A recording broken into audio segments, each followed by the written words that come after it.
What's up guys, it's Mac. We're back. Today we're going over some tips on dead lining for lake trout. I'm going to show you guys exactly what I do and exactly how I like to position them, how I like to rig them, and the baits I like to use, and how to catch some big fish on dead lines. So dead lining for lake trout is one of my favorite things to do. It's a super effective method of catching a lot more big fish than just jigging. And it's just utilizing your second line. Like here in Manitoba, we're allowed 2 lines, so it's super important to just utilize your second line because it can help you get that big fish a lot of the times. So I'm gonna go over the kind of rod and reel setup I like to use and exactly how I rig them up. But let's start out with the rod and reel here. So for the rod, I like the Timber Wilderness Big Ticket.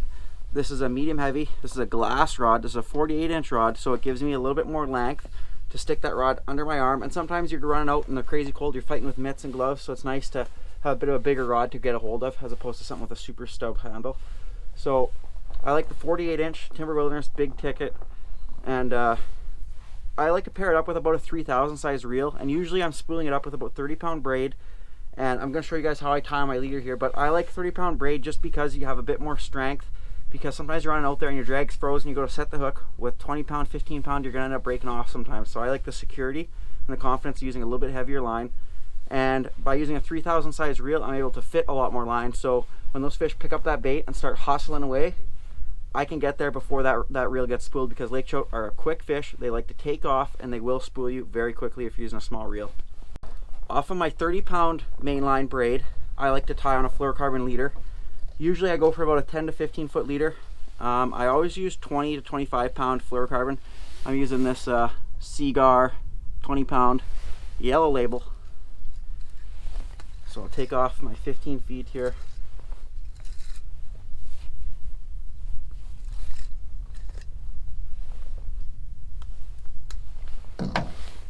I know, I shouldn't use my teeth.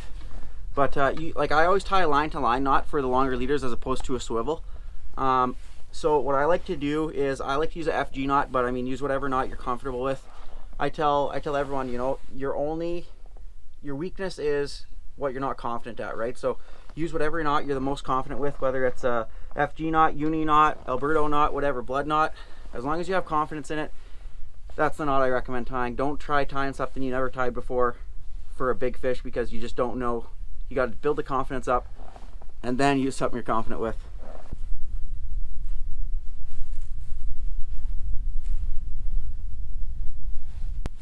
Okay, so I got that FG knot here all tied up.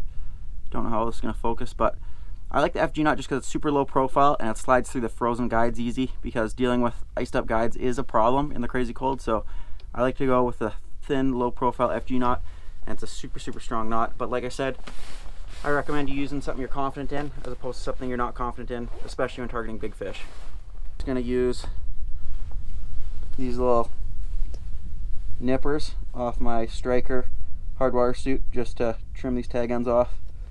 Get as close as I can without cutting the knot. Done that before, I think we all have. And then just the braid. I always forget about these little cutters on the zippers here, but man, they're so nice when I remember that they're there. So there we go. We got that low profile FG knot ready to rock. And I'm going to show you guys exactly how I tie up my rigs for them. So for the lake trout are very visual fish. They're very smart. They're very curious, so they'll check things out a lot more than pike and stuff will. So with lake trout, it's important to use a little bit smaller hooks. I think these are size maybe 1/0 actually, 1/0 or size 4. I'm not exactly sure, but they're a small hook. You can see here. Oh, maybe not. Let me just stick them in my knuckles here a bit so they stand up. But you can see here, these are small hooks. They're not big hooks, and these are the hooks I like to use for lake trout. And these are going on like about a foot-long bait. So I'm going to show you exactly how I rig up my quick strikes. So I start off by taking maybe 6 to 10 inches of line, and I just nip it right off like so, and I hold on to that, save that, you're going to need that. And then I'll take my first treble hook and I'll just tie it right on to my main line, the leader I just tied on. And I like to use a uni knot. Uni knot just makes the most sense to me because the only way it really breaks is from getting so tight that it just breaks itself. So to me, the uni knot it makes the most sense to me. So I always like the uni knot.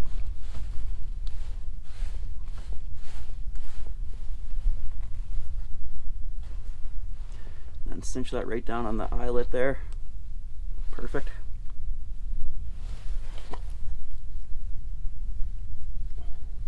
And another reason I like the uni knot too is because it works both with braid and fluoro.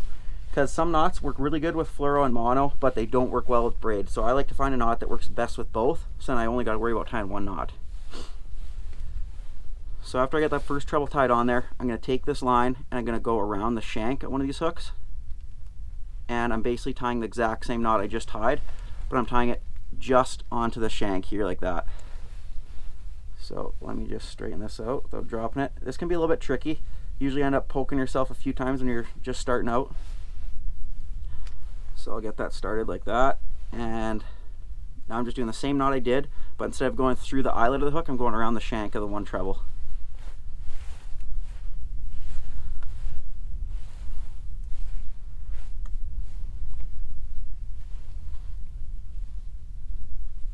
So you can see that there, I got that knot cinched up here. Now I'm just going to slide it down right to the shank of that treble hook. And now I'm going to go ahead, I'm going to tie the other treble hook onto the line I just tied on there. And this is kind of a tricky part. It takes a little bit of time and a little bit of practice, but you want to try to get them like as close together as you can for basically to mimic the size of bait you're using, right? If I'm using a super long bait, I'll space it maybe a foot apart, but if I'm using a shorter bait, a smaller bait, I'll try to get it maybe 3-4 inches apart, right? You just kind of want to space it out to whatever size of bait you're using.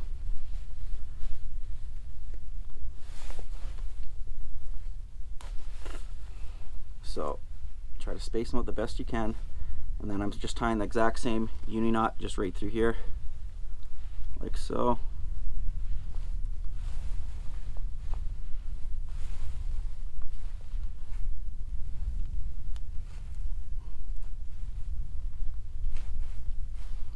And cinch that down. All right, so after I got my rigs tied up here, like how I showed you, it's always important here in Manitoba it's barbless, so always pinch your barbs. And honestly, like I recommend if you're deadlining for any fish, just pinch your barbs. It's like, it's way easier to get those barbless hooks out of a fish's throat than it is to pry barbed hooks out. And just, it's just way better. So just pinch your dang barbs and just save those fish, man. And girl. But pinch your barbs, makes life a lot easier. And you're gonna lose way less fish than you actually think you will. So now that those barbs are all pinched, we're gonna go to the hole, rig up a bait, and show you guys exactly how we do it. All right, so we're at our hole. Just gonna scoop it out. It's a little frozen. Spent a little bit too much time talking to the camera, maybe. Rig out the best I can.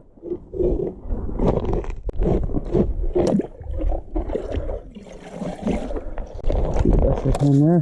So the flag systems I like to use for the deadlines are these Finicky Foolers. The reason I like them is just because they're super compact, they're durable, and they have a hole cover.